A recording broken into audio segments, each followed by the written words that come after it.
भीम अभी तक गुरुकुल से लौट कर नहीं आए।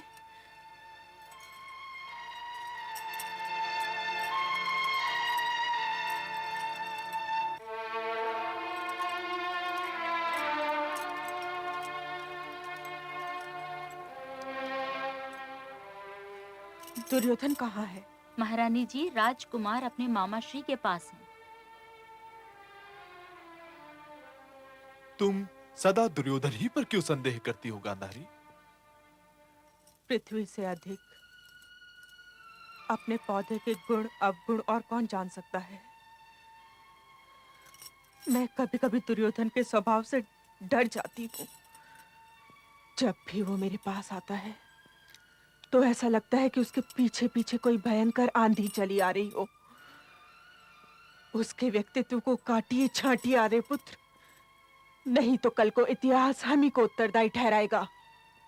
जब इतिहास अपने प्रश्न लेकर हस्तिनापुर आएगा गांधारी, तब हम दोनों ही इतिहास की पहुंच से दूर जा चुके होंगे। मेरे पास इतिहास के विषय में सोचने के लिए समय नहीं है। और आपके पास ये सोचने का समय भी नहीं कि भीम गुरुकुल से नहीं लौट कर आया।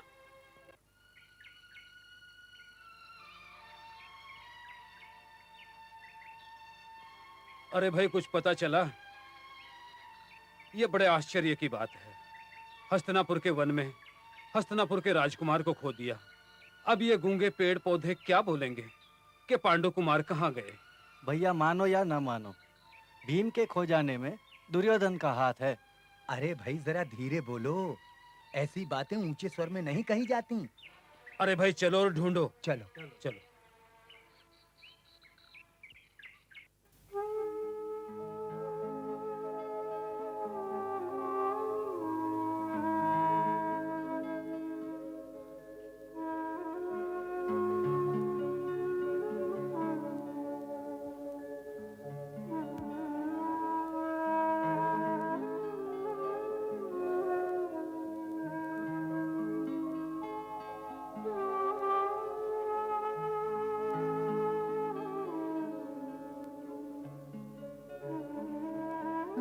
आयुष्मान भव। युधिष्ठिर कह रहा था कि भीम को उसने तुम्हारे साथ जाते देखा वत्स। जी माता श्री, वो मेरे साथ गए अवश्य थे। कल मामा श्री ने मुझे बहुत डांटा कि तुम्हें लाज नहीं आती, जब देखो तब भाइयों से झगड़ते रहते हो।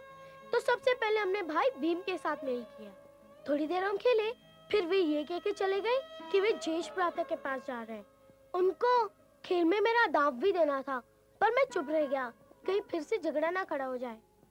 पर वो युधिष्ठिर के पास तो गया नहीं।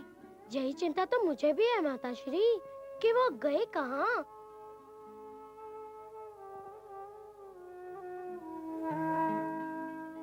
प्रणाम। भीम का कुछ पता चला? सैनिक चारों ओर ढूंढने निकले हुए हैं, परंतु अभी तक कहीं से कोई शुभ समाचार नहीं आया। मुझे बड़ी चिंता है भीम की।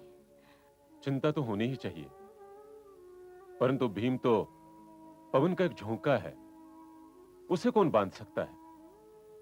बहते हुए कहीं निकल गया होगा, बहते हुए लौट भी आएगा। नहीं, तुम अनाथ बालकों की माँ की पीड़ा को क्या जानो विदुर। तात श्री भीष्म और महाराज धृतराष्ट्र के होते हुए महाराज पांडु के पुत्र कभी अनाथ नहीं हो सकते। महारानी, आप विश्वास रखिए, भीम जहां भी होगा सुरक्षित होगा।